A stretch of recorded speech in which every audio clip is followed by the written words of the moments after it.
Good morning, First-Plymouth.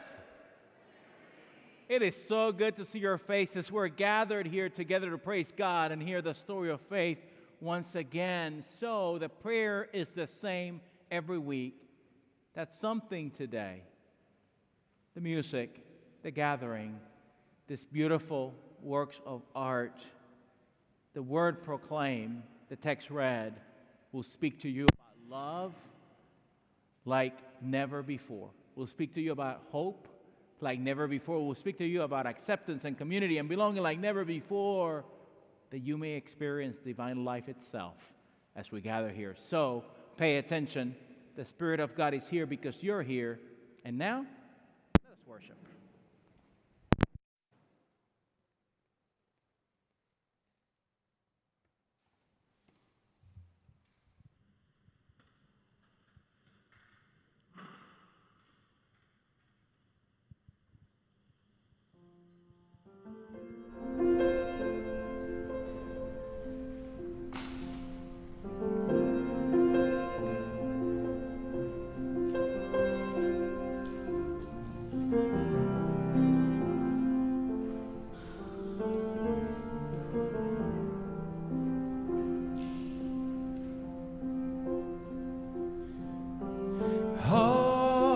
Open, minds awake, change us now for heaven's sake. Leave us not alone in hatred's wake. Show us how to love. Show us how to love. Show us how. Show us how to love.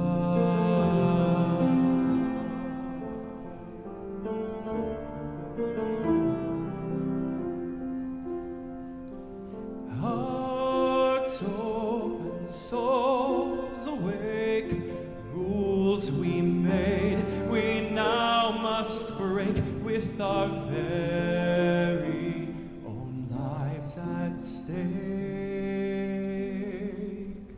We must learn to love. We must learn to love. We must learn. We must learn to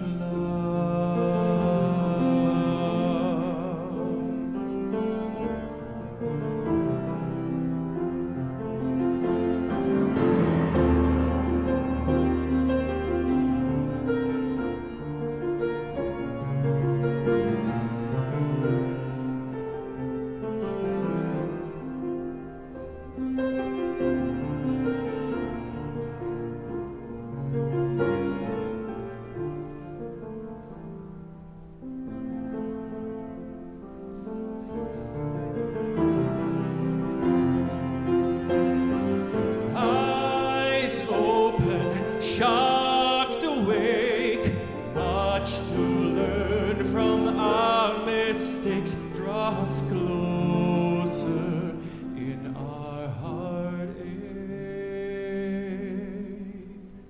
Show us how to love. Show us how to love. Show us how. Show us how.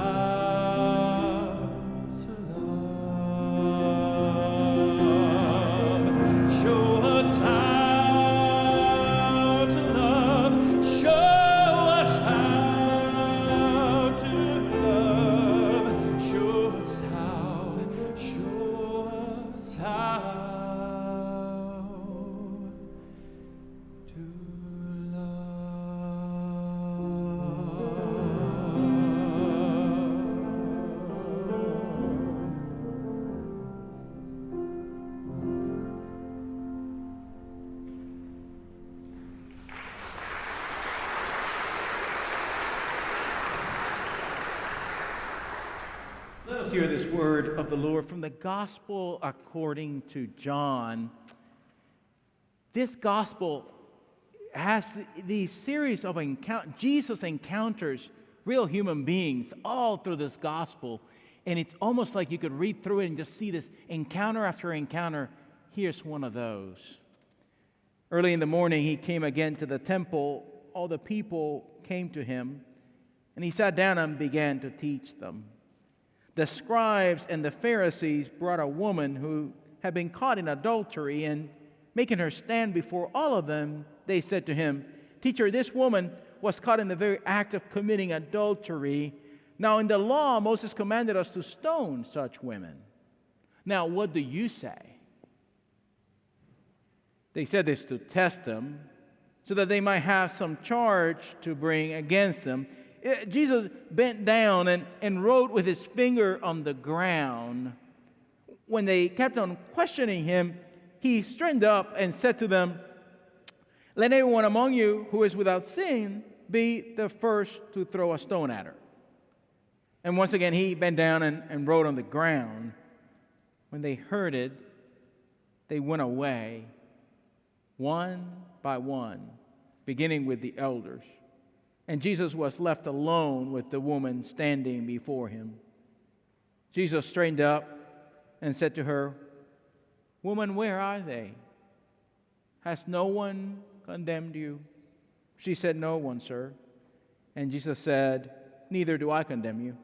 Go your way, and from now on, do not sin again."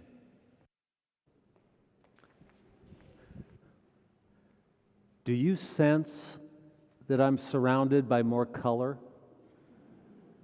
I was up all night painting these. No, let me tell you, we're having a major art installation here at First-Plymouth. Let me tell you about this.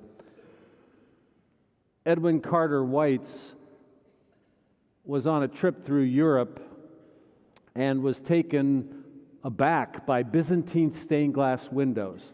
And he had a spiritual experience, a sense that God is especially experienced in colors. And he wanted to recreate in abstract form with vivid colors those Byzantine stained glass windows. And then a hope came upon his heart. He wanted them to be in an actual spiritual location where people were worshiping God, and he wanted the color and the sense of history all together, and even the playfulness of these to be infused in a living spiritual community. So he just emailed me some months ago, and we began talking, and we've come to an agreement that these paintings will be on loan to First-Plymouth for a year or two, and they will be installed in our chapel, and they're going to transform the chapel. And every Sunday morning, hundreds of people flow into the chapel to receive communion, and these experience of stained glass and religious symbolism is embedded all throughout. I even imagine this is Jesus walking through the top of this painting. Will accompany us on funerals and chapel services and the Eucharist. And so this morning we're celebrating these paintings by having them in the sanctuary, and I've been speaking about beauty this morning. You might not realize that beauty is a major theological category. All the great theologians of the faith name it as one of the major aspects of religion itself. So St. Augustine, the great doctor of our church, said that it's beauty. When you experience beauty in some form, either paintings or natural beauty, or when you experience beauty, at that moment, it's an access point to the divine. It's a portal at that moment. The great Roman Catholic theologian Hans Ur von Balthasar, he believed that beauty is inextricably linked to truth and goodness, that those go together. Anything that is truly beautiful is also true and good. And he felt that as Christians, you have to commit yourself with as much discipline and courage to beauty as you do to what's true and good, because it goes together. If he said, if we ever lost our hold on beauty as human beings, we lose our hold on truth and goodness as well. He thought beauty was that essential to what religion is. Another theologian said that it is beauty in a painting or a natural landscape or in a sculpture, in a person's face, that beauty has a special power to draw you into the present moment. Because so often, in our heads, we're living in the future or the past. I mean, if you're like me, your head is always thinking about what's next, and do you have things in order? What do I have to do? What's my to-do list? Or I have a lot of anxiety about tomorrow and the days after. So that's where my head is most of the time. Also, a lot of times my head's in the past because I've got these regrets, or I'm replaying scenes from the day before that I didn't do very well. And so my head, I'm either out there or I'm back there. And this theologian said beauty can pull you right back into the moment. So when you encounter a painting, or when you're on a hike and suddenly you come out of the woods into a vista of a canyon and it just stops you right there. And now you're in the moment. Do you know what a gift it is to live in the present moment? It's a massive gift. In a novel, this old wizard said to his apprentice, "The secret to my magical arts is that I can make the world stop." What he meant was he can pull you right into that moment.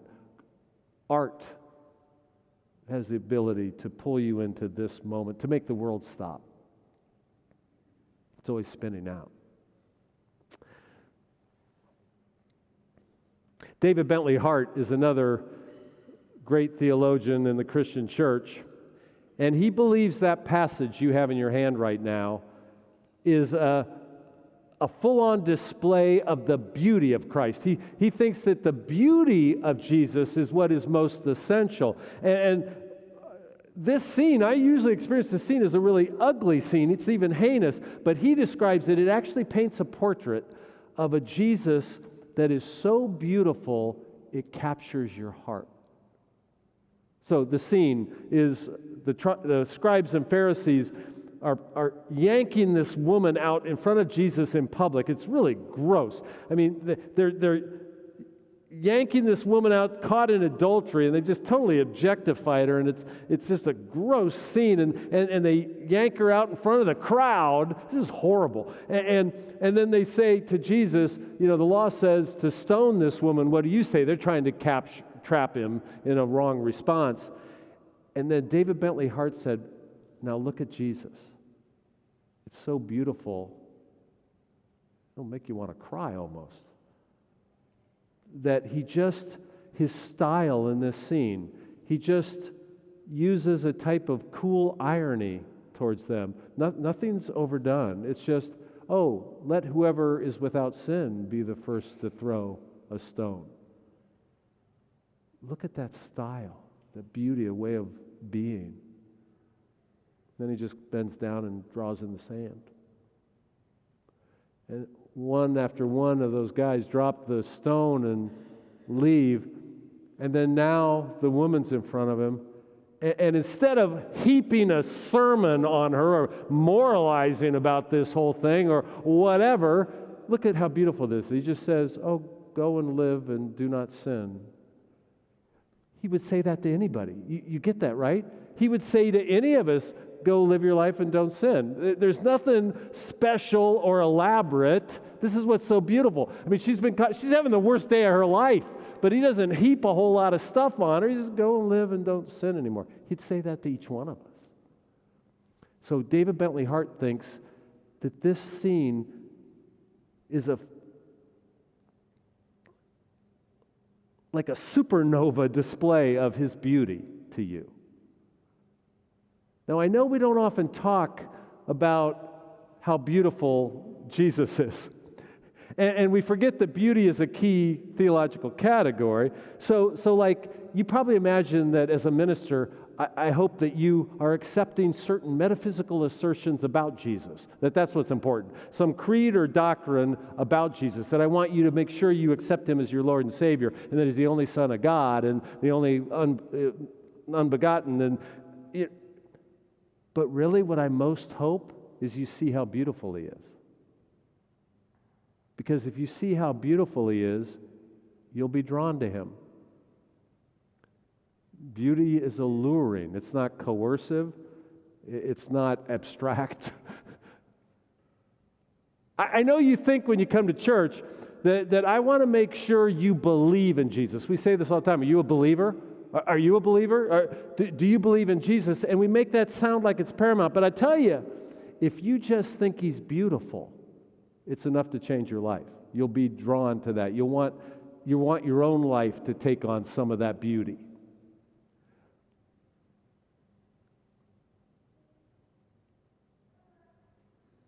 Next time another pastor says, "Are you a believer?" to me, I'll go, "I think He's beautiful. Stunningly beautiful."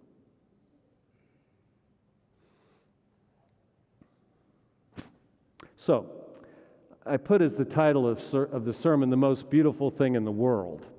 Now, paintings are beautiful, nature's beautiful, people are beautiful, your faces are beautiful. I mean, there's lots of different forms of beauty. But what is the most beautiful thing in the world? So I would claim, hands down, for sure, the most beautiful thing in the world is the love between two people. So either the love between a parent and child, or the love between husband and wife, or spouses or partners, or the love between friends.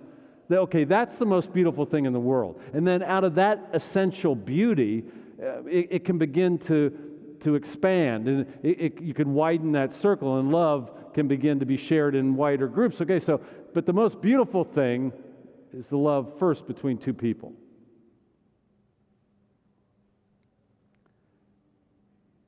But we have to work on expanding it. So the key Christian task, beauty is a core theological category. The key task is we're trying to make the world more beautiful, more true, more good, more loving, more beautiful. And I'm getting the sense these days that there's a particular conversation happening that isn't very beautiful, and we should work on it. There's a particular issue. It just sounds ugly to me, and we should make it more beautiful. I'm talking about the discussion this nation is having about immigration. Now, that is a super complex political conversation, but the sound of it and what's happening doesn't seem beautiful to me. The way we otherize or objectify migrants, we don't even think of them as human beings. They're things, and we're talking about what's supposed to be done, and there seems to be an ugliness, a rancor, or discrimination, or a pull the drawbridge up and keep everything yourself, or whatever's going on. It's not beautiful enough. And so I want to tell you that the Bible makes a very specific effort to make this issue more beautiful, and it works hard at it. I want to share with you. So first, the Bible in Genesis, it first makes the basic move that in Genesis, every single human being is made in the image of God. Okay, this is a basic ethical move. If every single human being doesn't make any distinctions about what nation or what anything, it's like every human being is the imago Dei, the image of God. And that means every human being has intrinsic dignity, and that you're supposed to approach every human being with a type of tenderness, cherishing that they're in the image of God. Okay, that's how the Bible starts. But then it gets super specific. Holy cow, there's a power to the specificity, because by Exodus 22, God is speaking at Mount Sinai. This is God's voice. And in Exodus 22, it says, "Remember that you were a migrant. And remember that I brought you up out of it. You were a sojourner in Egypt, and I brought you up out of that. Remember how I treated you. That's how you should treat others. You were a migrant." So Scripture gets you to think of your own story. I bet all of us have relatives, even just one or two generations back, that were mine were Pennsylvania Dutch. They landed in Pennsylvania around 1800, but we all have these stories. Remember, your own ancestors were sojourners, migrants. And wouldn't you want to be treated with some kindness? So the Bible's working hard to make sure, to have God say that on Mount Sinai, to bring immigration up on Mount Sinai. But then it goes on and doubles down on it. There's a coded phrase throughout our scriptures that is used. It's widow, orphans, and aliens, or it depends how you translate it. Widows, fatherless, and sojourners, or widows, orphans, and foreigners. But it's this combination that's used by the Hebrew prophets. It's used multiple times in the scriptures. And that phrase means the most vulnerable people. That's what it means. The people that are really exposed. Because in the ancient world, if you didn't have a husband and if you didn't have a family, you didn't have any protection. In the ancient world. In our modern world, there's some protections, a little bit around widows, orphans, and aliens. But in the ancient world, you would have nothing protecting you. So suddenly in Jeremiah 22, it says, do no wrong to any widow, alien, or fatherless. Do justice to the widow, orphan, and alien or migrant. It suddenly lasers in. So the Bible's working hard to try to make this way we approach immigration more beautiful. I don't care about your politics. I don't know some of the specific decisions, but we can make this thing a lot more beautiful than it is right now.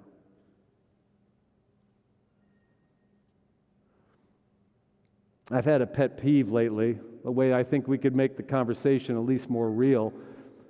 And this doesn't start off sounding very beautiful. Like, even if you wanted to have this conversation about immigration, just thinking about the national self-interest. Let's say that doesn't sound beautiful, but watch where I'm going. That even if you just considered what's best for the United States of America, you'd have to determine, well, then how many immigrants do we want? We never have this conversation. What would be, just in our self-interest, the right amount of immigrants? It's about 2.5 million a year over the last 10 years. So right now, that's 14.3 of the American population. 14.3% of America is immigrants. That's 47 million people. But what's the right number if we just are talking self-interest? How many do we want? Because you need immigrants. You need immigrants for jobs. You need immigrants because of lower fertility rates. We're in the catastrophe of lower fertility rates. You need immigrants for our economy. Like, you probably, just in our self-interest, if we don't, we're a consumer economy. If we don't have enough consumers, nothing works. And of those 47 million immigrants, that's $1.7 trillion spent in our economy because they're human beings and they have to buy things, and our whole economy is based on this, right? So even if it's totally self-interest, what number are we picking? You never hear this asked. It's 14.3% of the population right now. That's not a historical high. It was 14.9% in the 1890s. But what number, if you want America to be strong, do you pick? Should it be 18% immigrants? Should it be 20%? Should it be 10%? No one asks the most basic question. If you begin to ask real questions, and you realize, for example, that 78% of all immigrants are legal in America. So first, remember, when I even say that word, 78% are legal. But then use this weird word illegal for the other 22%. And it's a weird word. It's used in just an act of kind of mean rhetoric, because what's illegal? Someone is undocumented at a given moment for some reason. Families are mixed. Maybe it's one person that's undocumented, the rest are. It's all complex and it's all very individual. But if you start asking those basic questions, instead of all the political stuff, then you can begin to move over into some more beautiful states of mind.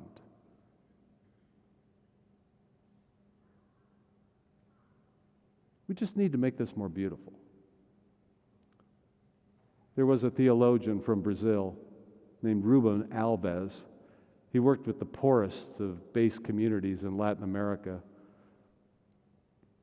And he felt one of the problems of poverty is that a human being becomes entrenched in ugliness.